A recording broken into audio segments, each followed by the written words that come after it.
The night is thick with fog. Gas lamps glow dimly along narrow London streets, their light bending through mist like pale halos. Horses' hooves clatter against cobblestones. Somewhere, far off, a whistle blows.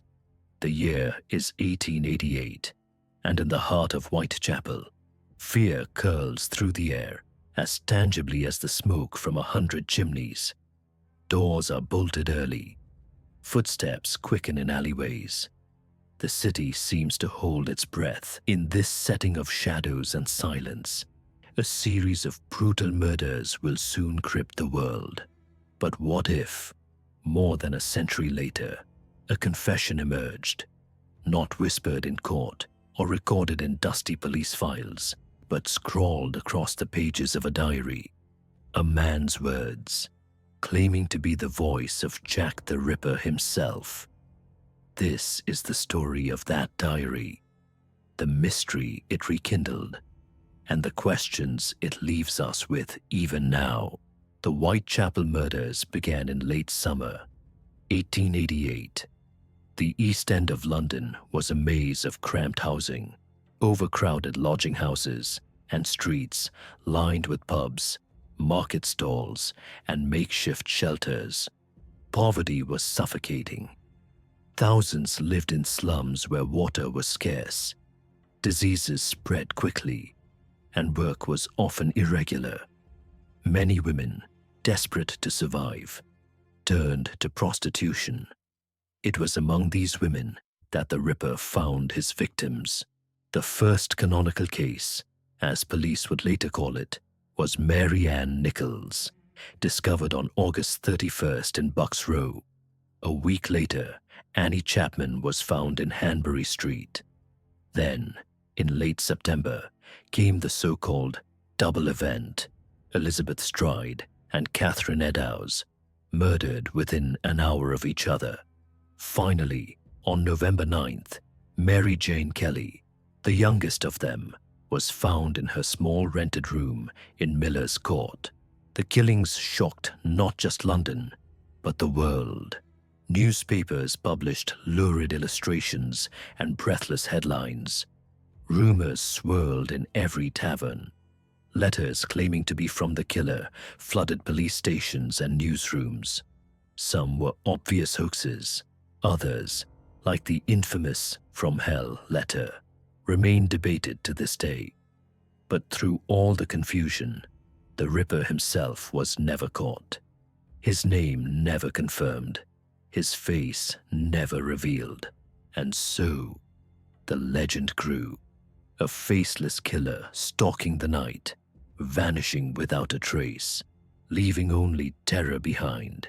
He became less a man than a myth. Fast forward more than a century to 1992.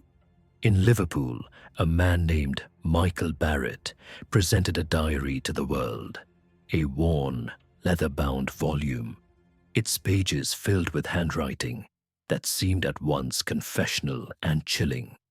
The writer claimed to be none other than James Maybrick, a Victorian cotton merchant from Liverpool.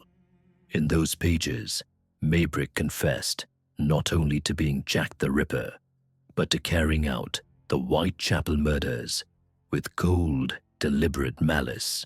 The diary was discovered, Barrett said, through his wife's family. He explained that it had been passed along by a friend of his wife, tracing back through relatives until it reached him. The story shifted in the telling. Sometimes it was said to have come from under floorboards, other times from an old desk. The details were uncertain, but what mattered to many was not where it was found, but what it said. Inside, the diary's author wrote in fragmented, sometimes rambling sentences. He spoke of the whore's blood and of delighting in the fear he spread. He referred to his wife, Florence, in tones of bitterness and rage. Florence Maybrick was, in real history, accused of poisoning her husband James in 1889. She was convicted, though her case was controversial, and her sentence later commuted. The diary's writer drew on these real events, suggesting that James Maybrick, before his own death, had lived a double life. Outwardly, a businessman, inwardly, a killer haunting London's alleys. For believers, this seemed like the long-sought confession. Here, at last, was the identity of Jack the Ripper, a man of status, hidden behind respectability, whose name had never been seriously considered before. But skepticism arose immediately. Experts studied the handwriting, the ink, the paper. Some noted that the diary's language seemed too modern for the 1880s. Others argued it contained knowledge that would have only been available in later years, after scholars had published extensive research on the Ripper case. The ink, when tested, raised questions. It appeared too fresh, as though written in recent decades, not over a century ago. Michael Barrett himself only added to the confusion. At times, he swore the diary was authentic. At others, he claimed to have forged it himself. Then he would retract his confession, insisting it was real after all. His wife, Anne, supported its authenticity, saying it had come through her family. But her explanations too shifted. The diary ignited fierce debate among ripperologists, those who devote themselves to studying the case. Some saw it as the missing piece of the puzzle. Others dismissed it outright as a hoax, crafted to exploit fascination with the mystery. Books were written on both sides. Documentaries aired. Public imagination caught fire again, just as it had in 1888. But who was James Maybrick, the man at the center of this storm? In real life, Maybrick was a cotton merchant from Liverpool, born in 1838. He married an American woman, Florence, in 1881. Their marriage was troubled. James was reportedly addicted to arsenic, which he believed gave him vitality. He traveled often, sometimes leaving Florence alone for months. In 1889, James fell ill and died, with Florence accused of poisoning him. Her trial became a sensation. She was convicted, but later released after doubts about the evidence surfaced. The diary's supposed author wove all of this into the confessions. He wrote of his rage at Florence, his resentment, his addictions. He hinted at his business trips to London, aligning them with the dates of the murders. For those inclined to believe, the pieces seemed to fit. For skeptics, they fit almost too neatly, as if designed by someone familiar with both Maybrick's life and the Ripper case. The controversy deepened when another artifact surfaced, a pocket watch, engraved with the initials of the Ripper's victims and signed with J. Maybrick. The engraving was said to have been tested, showing signs of age. But critics argued that even this could have been artificially created. The watch only added to the confusion, never to the certainty. In truth, the diary leaves us with more questions than answers. Could a respected Victorian businessman truly have been the killer who eluded Scotland Yard? Could he have hidden his double life so completely that no one suspected until long after his death? Or is the diary simply a forgery, crafted with just enough plausibility to stir belief? What makes the story compelling is not just the possibility that it might be real, but the way it reflects our longing for closure. For more than 100 years, the identity of Jack the Ripper has been debated. Was he a surgeon, a butcher, a member of the royal household, as some wild theories suggested? Or was he an ordinary man, his name lost in the sea of London's millions? The diary gave us a name, a story, a voice, Whether true or false, it offered something people crave, an ending. But endings are rarely so simple. Scholars point out that no new forensic evidence has emerged to tie Maybrick to the crimes. The diary's provenance, its chain of custody, remains murky. And the fact that Michael Barrett admitted, at least once, to forging it, casts a long shadow. Forgery is not uncommon in cases of historical mystery. The desire for fame, money, or simply attention can inspire elaborate deceptions, and the Ripper case, more than most, attracts such attempts. Yet still, the diary endures. It is published, debated, cited in documentaries and podcasts. For some, it is a tantalizing possibility.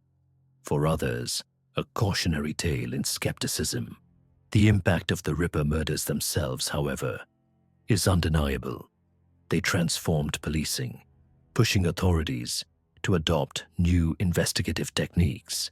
They changed the way media covered crime, turning murder into spectacle. And they left scars in Whitechapel, where poverty and fear were already daily companions. For the women who lived there, every shadow was a threat, every stranger a possible killer. The diary, real or not, also reveals something about us, our fascination with mystery, our willingness to peer into darkness, and our hunger for answers, even if they cannot be found. It tells us that Jack the Ripper is not only a figure from history, but a symbol of the unknown, the questions that haunt us because they have no resolution. Pause and reflect for a moment. Imagine the quiet streets of London, emptied by fear. Imagine the flicker of gaslight on wet cobblestones. Imagine the turning of diary pages, each word drawing you closer to a man's inner world, whether true or fabricated. There is a hush here, a stillness, as though the city itself is waiting for a secret that never comes. When we consider the diary of Jack the Ripper, we are not only asking who committed the murders, we are asking why the mystery endures.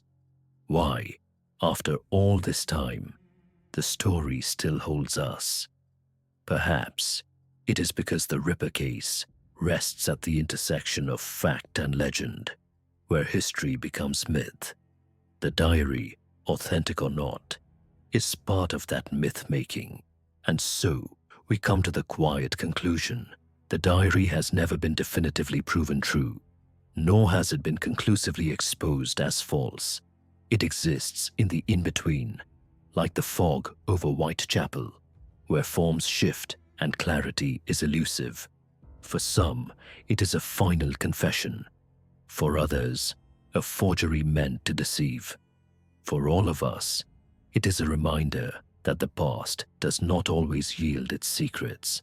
As the lamps burn low and the fog drifts once more across the cobblestones, we are left with the enduring presence of Jack the Ripper, not as a man, but as a mystery, a voice that lingers in the dark, half heard, half believed, always just beyond the reach of certainty. Close your eyes now and let the questions fade. For in mysteries such as these, perhaps the answer is not the point. Perhaps the power lies in the wondering itself. Rest then with the thought that history still holds its silences, and in those silences, the stories continue. We'll see you in a bit. Noctivra Stories.